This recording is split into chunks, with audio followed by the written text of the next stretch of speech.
नमस्कार दोस्तों, स्वागत है एक बार फिर से आपका सुखद सफ़र के एक और हिस्टोरिकल और इन्फॉर्मेटिव वीडियो में। आज के इस वीडियो में हम लोग बात करेंगे हरियाणा के नारनौल में स्थित जल महल के बारे में। वैसे तो आप और हम सभी लोग जानते हैं कि जल महल राजस्थान की राजधानी जयपुर में स्थित है, लेकिन आज हम जिस जल महल की बात करने वाले हैं वो जल महल हरियाणा के नारनौल में स्थित है।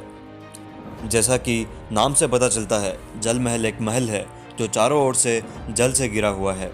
इसका निर्माण शाह कुली खान ने सन 1591 में किया था, जो नारनौल का शासक था और अकबर के राज दरबार में से एक अधिकारी भी था। ये स्मारक वास्तुकला की भारतीय और पर्शियन शैली के मिश्रण को प्रदर्शित करता है। ये पानी के कुंड के मध्य में स्थित है, जो अब सूख चुका है। उत्तर की ओर से एक सेतु का निर्माण किया गया है, जिसका प्रवेश द्वार धनुषाकार का है और ये सीधे कुंड में ही खुलता है। मुख्य इमारत के बाहर 4 मीनारें हैं और इन सभी के ऊपर जाने के लिए सीढ़ियाँ भी हैं। निचले कक्ष छिन्न भिन्न हैं और उनके प्रमाण नहीं मिलते। इसका आंतरिक भाग मुख्य रूप से सुनहरे रंग से सजाया गया है और इसकी दीवारों और छत पर चित्र, डिज़ाइन और ज्यामितीय आकृतियाँ बनी हुई है। जल महल एक ऐतिहासिक इमारत है जो अब हरियाणा सरकार की निगरानी में है, जिसने इसका सुधार कार्य करने की ठान ली है और इसे पुनः जल से भी भरे जाने की योजना पर काम चल रहा है।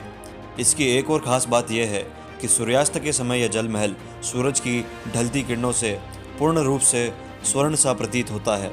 नारनौल के इतिहास और नामकरण को लेकर कोई प्रामाणिक तथ्य नहीं मिलते, इसलिए विद्वान एक मत नहीं है, लेकिन यह एक इतिहासकारी नगर है, इस बात से सभी इत्तेफाक रखते हैं। इसकी स्थापना और नामकरण को लेकर कई किंवदंतियाँ और गाथाएं प्रचलित हैं। यहाँ के प्राचीन सूर्य नारायण मंदिर में मिले एक शिलालेख से इसका नामोल्लेख नंदीग्राम के रूप में किया गया है।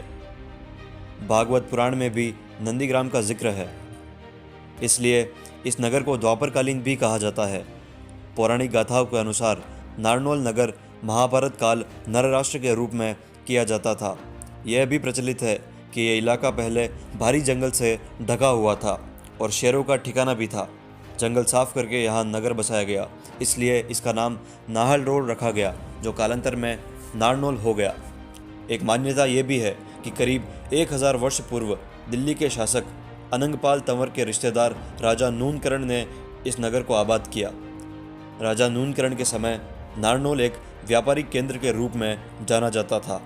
मुगल बादशाह बाबर ने अपनी पुस्तक तुज़के बाबरी में यहाँ कपास मंडी होने का उल्लेख किया है, जिससे यह जाहिर होता है कि यहाँ कपास की खेती होती थी।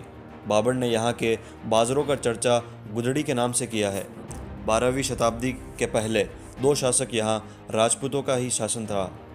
12वीं शताब्दी के तीसरे दशक में मुस्लिम संत हज़रत तुर्कमान यहाँ आया और उसके साथ ही मुसलमानों का यहाँ प्रभाव बढ़ने लगा। आखिर नारनौल मुस्लिमों के आधिपत्य में आ गया। 15वीं शताब्दी में नारनौल मुगलों के हाथ से निकलकर सूर अफगानों के नियंत्रण में आ गया। सबसे पहले शेरशाह सूरी के दादा इब्राहिम खान यहाँ आए। उन्होंने फिरोज़ हिज़ार के शासक ने नारनौल और इसके आसपास का क्षेत्र दिया था। इब्राहिम सूर का मकबरा आज भी नारनौल में मौजूद है और नारनौल के सभी स्मारकों से बेहतर स्थिति में है। इब्राहिम सूर की मौत के बाद उसका बेटा और शेरशाह सूरी का पिता हसन खान नारनौल का जागीरदार बना। इतिहासकार वी स्मिथ के अनुसार शेरशाह का जन्म भी नारनौल में ही हुआ था। पानीपत की दूसरी लड़ाई के बाद यह इलाका अकबर के नियंत्रण में था और उसने सम्राट हेमू को गिरफ्तार करने के बाद इनाम के तौर पर इसे शाह कुली खान को दे दिया। इस प्रकार शाह कुली खान यहाँ का जागीरदार बन गया, जिसने नारनौल में जल महल का निर्माण करवाया। अकबर के शासनकाल में ही यहाँ राय बालमुकुंद के छत्ते का निर्माण हुआ, जिसे बीरबल का छत्ता के नाम से भी जाना जाता है। अकबर के ज़माने में नारनौल में सिक्के बनाने की टकसाल भी स्थापित की गई थी, जिसका कामकाज देखने के लिए राजा टोडरमल भी यहाँ आते जाते थे। औरंगजेब के शासक यहाँ अमन और शांति थी, लेकिन औरंगजेब के शासन में यहाँ हिंदू प्रजा पर मुस्लिम जागीरदारों ने ज़्यादतियाँ करना शुरू कर दिया, तो यहाँ के सनामितियों ने बगावत कर दी। शीघ्र ही यहाँ की जनता हिंदू मुस्लिम में 2 खेमों में बट गई और यहाँ के मुस्लिम फौजदार ताहिर बेग को विद्रोहियों ने मारकर नगर पर कब्जा कर लिया।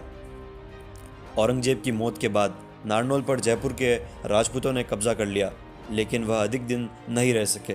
फ्रांसीसी जनरल डे बोयगेन ने उन्हें हरा दिया। कुछ ही समय बाद एक बार फिर मुसलमानों का नारनौल पर आधिपत्य हो गया जब मुर्तज़ा खान बड़ेच यहाँ का जागीरदार बना। कालांतर में उसका वारिस अब्दुल खान का यहाँ पर नियंत्रण रहा।